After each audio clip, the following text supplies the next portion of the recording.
Em relação a esse plano que está a ser negociado e que o Hamas precisa responder sim ou não, o plano de Donald Trump apresentado na Casa Branca ao lado do primeiro-ministro Benjamin Netanyahu, plano esse já aceito por Israel, que conta com o apoio de uma série de países árabes e muçulmanos, entre eles alguns países, inclusive, que sequer têm relações diplomáticas com Israel, casos de Catar, Indonésia, Paquistão, e também conta com o apoio da autoridade palestina, o governo palestino reconhecido pela comunidade internacional. Tenho visto que algumas manifestações internacionais, principalmente de pessoas contrárias ao plano, dizem que não se trata de um bom plano, e aqui é preciso entender algo muito básico. Nós, jornalistas, lidamos com fatos objetivos. Nesse caso, há um fato objetivo. Há duas opções sobre a mesa. Se o Hamas disser sim ao plano, não apenas os reféns israelenses vão ser libertados num período de 72 horas, mas a guerra vai parar. Se o Hamas disser não ao plano, o próprio presidente Trump disse isso na conferência de imprensa, ele vai dar apoio total para que Israel siga com a operação militar na faixa de Gaza. Essas são as questões objetivas. Eu digo isso pelo seguinte: se pessoas principalmente da esquerda política dizem haver um genocídio na faixa de Gaza, o objetivo, na minha compreensão, deveria ser, a preocupação fundamental dessas pessoas deveria ser interromper o que elas definem como o genocídio. E não discutir questões sobre o futuro palestino, sobre a questão de dois estados.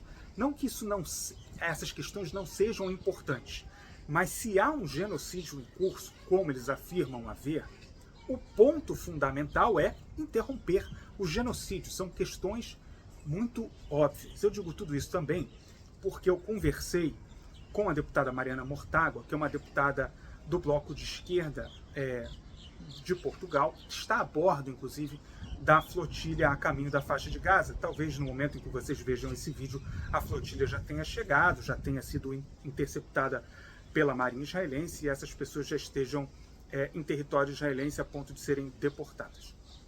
O fato é que eu fiz essa pergunta objetiva à deputada.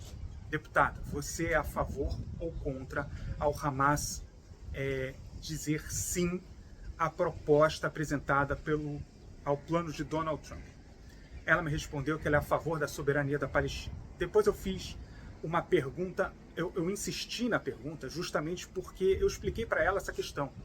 Nesse momento, não estamos discutindo aqui o futuro do Estado palestino, quais serão as bases desse Estado palestino, a soberania palestina em qual território, a fronteira para lá ou para cá. Não é esse o ponto. O ponto é, sobre a mesa, há nesse momento um plano real que é capaz de, do ponto de vista dela, especificamente, que defende que há um genocídio. Há um plano que é capaz de interromper a guerra imediatamente. Você é a favor ou contra?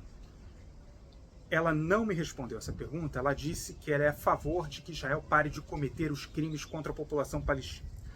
Eu acho que esse é um ponto fundamental e que nós sempre trazemos na discussão. Essa foi só uma explicação jornalística de tudo que aconteceu, mas do ponto de vista de análise, esse é um ponto que eu insisto com alguma frequência, que é que as pessoas que estão fora daqui, elas precisam enxergar israelenses e palestinos como pessoas reais, como pessoas de carne e osso que têm necessidades reais. Se o plano exatamente não é perfeito, o plano ele garante algumas questões importantes para os palestinos, tá? Primeiro de tudo, a interrupção da guerra, imediatamente. Segundo, que o Hamas não vai ter futuro num futuro governo palestino. Terceiro, o plano reconhece as aspirações de autodeterminação do povo palestino e afirma, inclusive, que pode haver um caminho para a criação de um Estado palestino do momento em que houver reformas da autoridade palestina, como eu disse, governo palestino reconhecido pela comunidade internacional. O plano também garante que nenhum palestino será expulso ou será forçado a deixar a faixa de Gaza. Também garante que Israel não vai anexar qualquer território da faixa de Gaza, nem ocupar territórios na faixa de Gaza. Fala também na criação de uma zona econômica com tarifas especiais para a faixa de Gaza. Fala da criação de um comitê transitório formado também por especialistas e também técnicos palestinos para administrar o território junto a esse Conselho da Paz, que é o órgão a ser criado e presidido pelo presidente Donald Trump.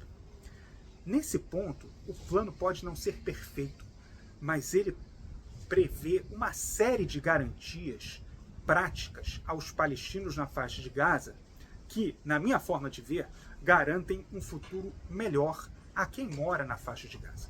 E nesse ponto, pelo menos até esse momento, me parece que a discussão tem sido muito mais ideológica do que prática.